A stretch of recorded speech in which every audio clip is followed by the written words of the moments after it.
ನೋಡಿ, ಇಲ್ಲಿ ಗಂಟ ನೀವು ಏನ್ ಹೇಳಿದ್ರುವೆ ನಾನ್ ಕೇಳಿಸ್ಕೊಂಡೆ. ಮಾಡಿದ್ದ ಅವಮಾನನೆಲ್ಲ ಸಹಿಸ್ಕೊಂಡೆ, ನೀವು ಕೇಳಿದ್ದೆಲ್ಲ ಕೊಟ್ಟೆ. ಆದ್ರೆ ಈಗ ಹೇಳಿದ್ ನೀವು ಮಾತು ನಾನ್ ಬದುಕಿರೋ ಗಂಟನುವೆ ಅದನ್ನ ನಡೆಯಕ್ ನಾನ್ ಬಿಡಕ್ಕಿಲ್ಲ.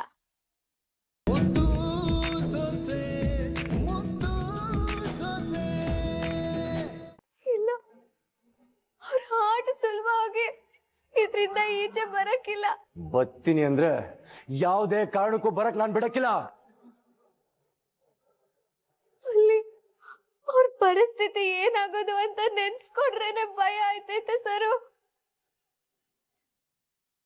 ಕೊಡೋಣ, ಇಲ್ಲಿ ಕೊಡೋಣ.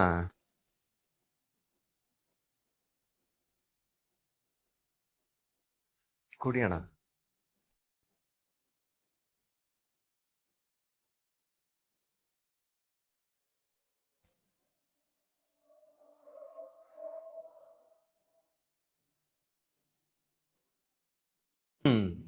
ಇಲ್ಲಿಗೆ ನಾನು ಬಂದಿದ್ದ ಕೆಲ್ಸ ಮುಗೀತು. ಅಣ್ಣ, ಒಂದ್ ನಿಮಿಷ ಬಂದೆ.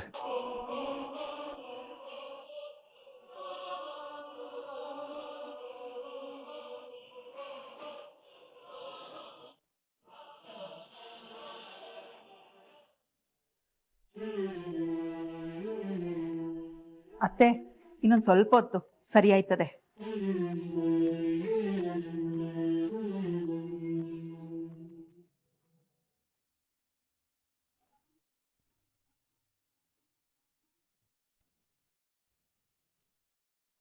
ಅವ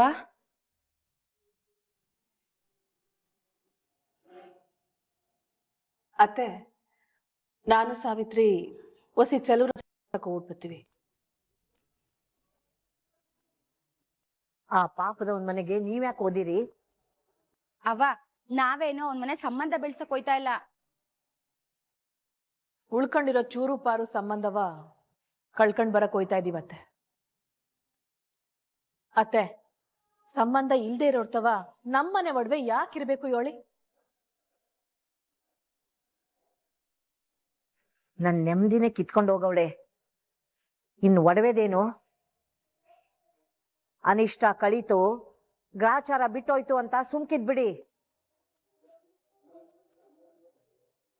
ಅತ್ತೆ ಹೇಳ್ತಾ ಇರೋದು ಸರಿಯಾಗದೆ ಈಶ್ವರಿ. ಈಗ ಒಡವೆ ಕಟ್ಕೊಂಡು ಏನಾಗ್ಬೇಕಾಗೈತೆ? ಹಾಳಾಗೋಗ್ಲಿ. ಹೂ ಕಣವ, ಅವಳಾಗ್ಲಿ ಆ ಕುಡ್ಕ ಆಗ್ಲಿ ಏನ್ ಬೆವ್ರು ಸುರಿಸಿ ಸಂಪಾದನೆ ಮಾಡಿದ್ರ ಹೇಳು? ಅವಳೇನು ಒಳ್ಳೆ ಕೆಲ್ಸ ಮಾಡೋಳೆ ಅಂತ ಬಿಟ್ಬಿಡು ಅಂದ್ಯಾ? ನಮ್ಮನೆ ಸಂತೋಷ ಕಿತ್ಕೊಂಡವಳು ಯಾವ್ದೇ ಕಾರಣಕ್ಕೂ ಖುಷಿಯಾಗಿರ್ಬಾರ್ದು. ನೀವ್ ಹೇಳೋದು ಸರಿ.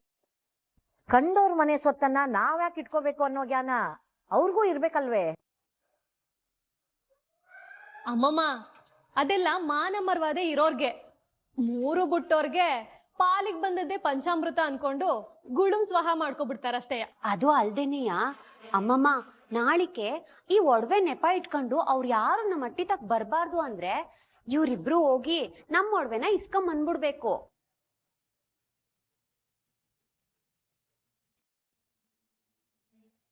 ಸರಿ, ಹೋಗಿ ಅವನ್ನೆಲ್ಲ ಇಸ್ಕೊಂಡ್ ಬರೋದ್ರ ಜೊತೆಗೆ ಅವಳ ನೆರಳು ಈ ಅಟ್ಟಿ ಮೇಲೆ ಬೀಳ್ಬಾರ್ದು ಅಂತ ಹೇಳ್ ಬನ್ನಿ.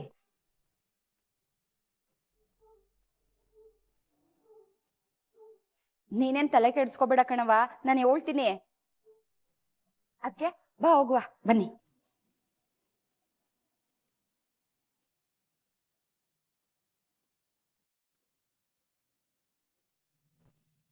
ಬೇರೆ ಏನಿದದು?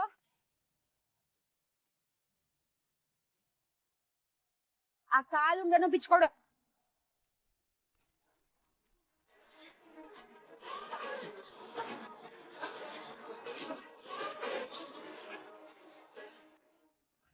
ಏನವ್ವ ನೀನು ಒಂದ್ ಹೆಣ್ಣಾಗಿ ಕಾಲುಂಗ್ರ ಬಿಚ್ಕೊಡು ಅಂತ ಹೇಳ್ತಿದ್ಯಲ್ಲ, ಇದ್ ನಿಂಗ್ ಸರಿ ಕಂಡದೆ? ಇವಳಿಗೂ ನಮ್ಮ ಅಟ್ಟಿಗೂ ಸಂಬಂಧ ಇಲ್ಲ ಅನ್ಮ್ಯಾಕೆ ನಮ್ಮ ಅಟ್ಟಿಯಿಂದ ತಂದ್ಕೊಟ್ಟಿರೋ ಒಡವೆ ಯಾಕೆ? ಅಜ್ಜಿ ಪ್ಲೀಸ್.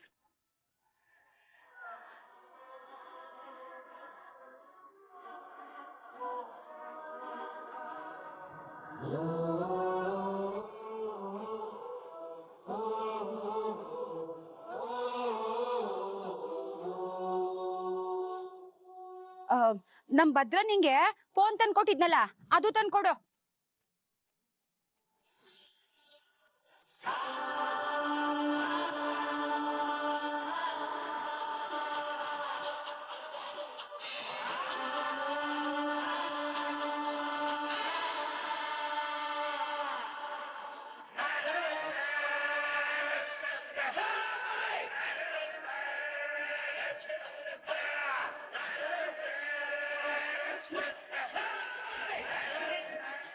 ಈಗ ನಿನ್ ಯೋಗ್ಯತೆ ತಕ್ಕನಾಗಿದ್ಯಾ.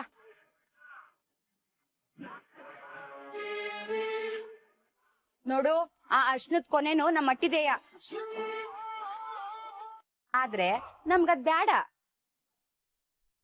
ಯಾಕೆಂದ್ರೆ ಅದ್ ನಿನ್ ಮನ್ಸನ್ನ ಚುಚ್ಚಬೇಕು.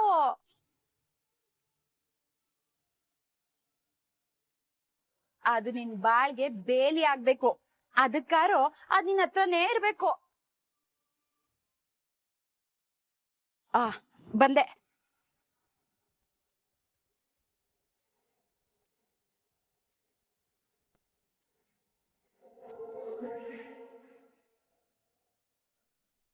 ಇಷ್ಟೆಲ್ಲ ಆಗಕ್ ಕಾರಣನೇ ನಾನು. ಎಲ್ಲ ನನ್ನಿಂದನೇ ಆಗೋಯ್ತು. ನಾನೇ ಕಾರಣ ಆಗ್ಬಿಟ್ಟೆ. ಇಲ್ಲ, ನಾನೇ ಕಾರಣ ಆಗ್ಬಿಟ್ಟೆ.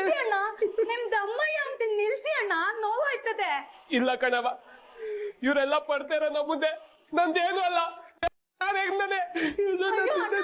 ದಯವಿಟ್ಟು ನಿಲ್ಸಿ, ಬನ್ನಿ ಕೂತ್ಕೊಳ್ಳಿ. ಯೋನ್ ಹೇಳ್ತಾ ಇದ್ದೀರಾ ಅಣ್ಣ? ಇದೆಲ್ಲ ಆಗಕ್ಕೆ ನೀವ್ ಕಾರಣ ಹೆಂಗಾಯ್ತೀರಾ? ಪಾಪ ಅದ್ಕೆಮ್ಮ ತಪ್ಪು ಮಾಡ್ಬಿಟ್ಟೆ ಅನ್ನೋ ಪಶ್ಚಾತ್ತಾಪದ ಬೆಂಕಿಲ್ ಬೈತಾ ಅಣ್ಣ ತಮ್ಮಂತವ ಸತ್ಯ ಮುಚ್ಚಡಕ್ಕಾಗದೆ ಸತ್ಯ ಹೇಳ್ಬೇಕು ಅಂತ ಹೊಂಟಿದ್ರು. ಆದ್ರೆ ನಾನು ಅವ್ರ ಮಾತು ತಗೊಂಡು ಸತ್ಯ ಹೇಳ್ದಾರಾಗ ಮಾಡ್ಬಿಟ್ಟೆ. ಕ್ವಾಟ್ಲೆ ಅಣ್ಣ, ಮೊದ್ಲೇ ಹೇಳ್ಬಿಟ್ಟಿದ್ರೆ ಇವತ್ ಇಂಥ ಪರಿಸ್ಥಿತಿ ಬರ್ತಿರ್ಲಿಲ್ವೇನೋ. ಅಣ್ಣ ತಮ್ಮ ಬೇರೆ ಯಾವ ವಿಷಯ ಆಗಿದ್ರು ಮನ್ಸಿಗೆ ತಗೋತಾ ಇರ್ಲಿಲ್ಲ. ಆದ್ರೆ ಮಾವಿನ ವಿಷಯದಲ್ಲಿ ಆ ದೇವ್ರೇ ತಪ್ಪು ಮಾಡಿದ್ರು ಅವ್ನು ಶಂಸಕ್ಕಿಲ್ಲ. ಆ ಪೊಲೀಸನ್ನ ಸತ್ಯ ಹೇಳೋದ್ನ ಏನಾರ ಮಾಡಿ ತಡಿಬೇಕು ಅನ್ಕೊಂಡೆ. ಅದು ನನ್ನಿಂದ ಆಗ್ಲಿಲ್ಲ. ಅದೇನಾರು ಆಗಿರ್ಲಿ ಅಣ್ಣ, ಚಿಕ್ಕವ್ರು ಒಬ್ರು ವಿದ್ಯಾಕ್ಕನ ಅರ್ಥ ಮಾಡ್ಕೊಂಡ್ಬಿಟ್ಟಿದ್ರೆ ಸಾಕಾಗ್ತಿತ್ತು. ಬೇರೆ ಯಾರು ಏನ್ ಅನ್ಕೊಂಡಿದ್ರು ಇವನು ಆಯ್ತಿರ್ಲಿಲ್ಲ. ಅಣ್ಣ ತಮ್ಮ ಅದಕ್ಕೆ ಮುಂದ್ ಬಗ್ಗೆ ಸ್ಯಾನೆ ತಪ್ಪಾಗಿ ತಿಳ್ಕೊಬಿಟ್ಟವ್ನೆ. ಅವ್ನ್ಗೆ ಹೆಂಗ್ ಸತ್ಯ ಅರ್ಥ ಮಾಡಿಸ್ಬೇಕು ಅಂತಾನೆ ಗೊತ್ತಾಯ್ತಾ ಇಲ್ಲ. ಅಣ್ಣ, ಚಿಕ್ಕಗೌಡ್ರ ಜೀವನದಲ್ಲಿ ವಿದ್ಯಾಕ್ಕ ಇಲ್ದೆ ಹೋದ್ರೆ ಅವ್ರ ಜೀವನ ದಿಟ್ಟುವಾಗ್ಲೂ ಸಂದಾಗಿರಕ್ಕಿಲ್ಲ. ಹೆಂಗಾರು ಮಾಡಿ ಇದನ್ನೆಲ್ಲ ಸರಿಬೇಕು.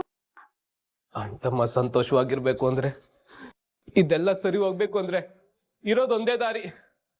ಅಣ್ಣ ತಮ್ಮಂಗೆ ಹೆಂಗಾರ ಮಾಡಿ ಸತ್ಯನ ತಿಳಿಸ್ಲೇಬೇಕು. ಅಣ್ಣ ತಮ್ಮ ನಂಗೇನಾರ ಮಾಡ್ಲಿ, ಅವ್ ನನ್ಗೆ ಎಂತಾದ್ರೂ ಶಿಕ್ಷೆ ಕೊಡ್ಲಿ, ಇದನ್ನ ಸರಿ ಮಾಡ್ಬೇಕು. ಮಾಡ್ತೀನಿ. ಲೇ, ಇದನ್ನ ನೀನು ನಿಮ್ಮ ಅಪ್ಪನ ಮನೆಯಿಂದ ತಗೊಂಬಂದಿದ್ದು. ಇದ್ರನ್ನ ನಮ್ಮಲ್ಲಿ ಇಟ್ಕೋಬಾರ್ದು ಅಂತ ವಾಪಸ್ ತಗೊಂಬಂದಿದೀವಿ. ನೋಡು, ನಿನ್ನ ಮನೆಯಿಂದ ಆಚೆ ಹಾಕಿದೀವಿ. ಹಂಗೆ ನಮ್ ಭದ್ರನ್ ಮನ್ಸಿಂದರು ನಿನ್ನ ಆಚೆ ಹಾಕಿ ನನ್ ಮಗಳು ವಿನಂತಿ ಜೊತೆ ಅವ್ರ ಮದುವೆ ಮಾಡಿಸ್ತೀವಿ.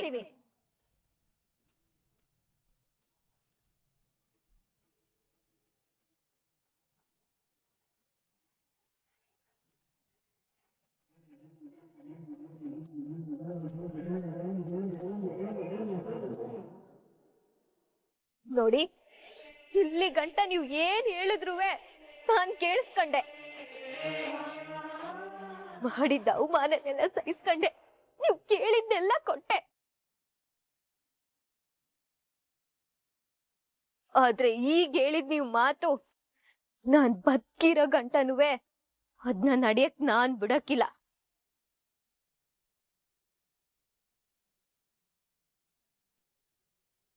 ಹಂಗಾರೆ ನೀನು ನಮಗ್ ಸವಾಲಾಗ್ತಿದ್ಯೋ? ನೀವೇನಾದ್ರೂ ತಿಳ್ಕೊಳ್ಳಿ, ನನ್ ಜೀವ ಇರೋ ಗಂಟನುವೆ ನನ್ ಗಂಡನ್ ಜೀವನದಲ್ಲಿ ಬೇರೆ ಹೆಣ್ಣಿಗೆ ಪ್ರವೇಶ ಮಾಡೋದಕ್ಕೆ ನಾನ್ ಅವಕಾಶ ಕೊಡಕ್ಕಿಲ್ಲ.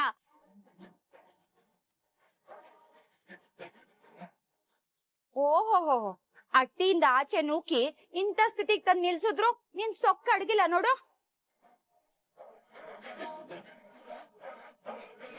ಅದ್ಯಾವ್ ಧೈರ್ಯದ ಮೇಲೆ ನಮಗ್ ಸವಾಲಾಗ್ತಾ ಇದೆಯಾ? ಅವಳ ಗಂಡನ ಮೇಲಿರೋ ನಂಬಿಕೆಯಿಂದ.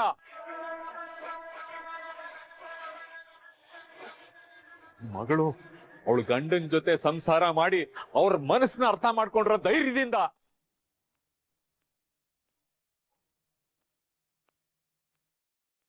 ಅವ್ರ ಮಧ್ಯ ಇರೋ ಪಿರುತಿ, ವಿಶ್ವಾಸ, ಬಾಂಧವ್ಯ ಇರೋ ಧೈರ್ಯದಿಂದ ಸವಾಲಾಗ್ತಾವಳೆ. ಆ ಭ್ರಮೆಲೆ ಬದುಕಿ ಒಂದ್ ತಿಳ್ಕೊಂಬಿಡಿ, ನಿನ್ ಮಗಳು ಬದುಕಿರೋ ಗಂಟ ಗಂಡನ್ ಬಿಟ್ಟವಳು ಅಂತಾನೆ ಯೋಳಿಸ್ಕೊಂಡ್ ಬದುಕ್ಬೇಕು. ಅವಳಾಗ್ಲಿ ಅವಳ ಹೊಟ್ಟೆಲ್ ಬೆಳಿತಿರೋ ಮಗು ಆಗ್ಲಿ ನಮ್ಮ ಅಟ್ಟಿಗ್ ಕಾಲಿಡಕ್ಕೆ ಅವಕಾಶ ನಾವ್ ಕೊಡಕಿಲ್ಲ. ಅವ್ರಪ್ಪ ನಾನ್ ಬದುಕಿರೋ ಗಂಟ ಅವಳಿಗೆ ಆ ಗತಿ ಬರೋದಕ್ಕೆ ನಾನ್ ಅವಕಾಶ ಕೊಡಕ್ಕಿಲ್ಲ.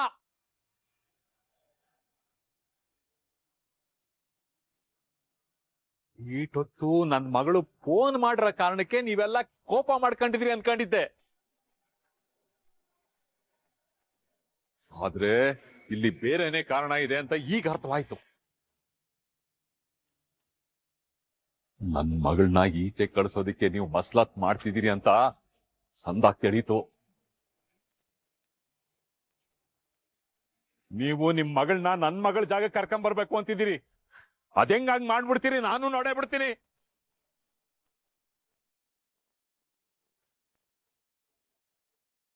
ಬ್ಯಾಡ, ನಮ್ ಮುಂದ್ಗುಟ್ಟೆ ಈ ಸವಾಲ್ ಬ್ಯಾಡ. ಸವಾಲೇ ಆಗ್ತೀನಿ. ಈಗ ಹೇಳ್ತೀನಿ, ಕೇಳಿಸ್ಕೊಳ್ಳಿ. 48 ಗಂಟೆಗಳ ಒಳಗಡೆ ನನ್ನ ಮಗಳು ಅವಳು ಗಂಡನ ಮನೆಯಲ್ಲಿ ಇರ್ತಾಳೆ.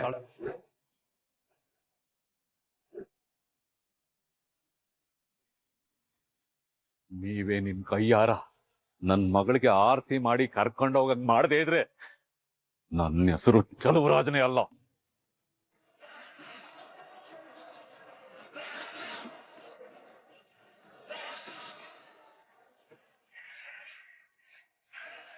ಇದನ್ನ ಸವಾಲಾದ್ರು ಅಂತ ತಿಳ್ಕೊಳ್ಳಿ, ಇಲ್ಲ ಶಪಥ ಅಂತನಾದ್ರೂ ತಿಳ್ಕೊಳ್ಳಿ.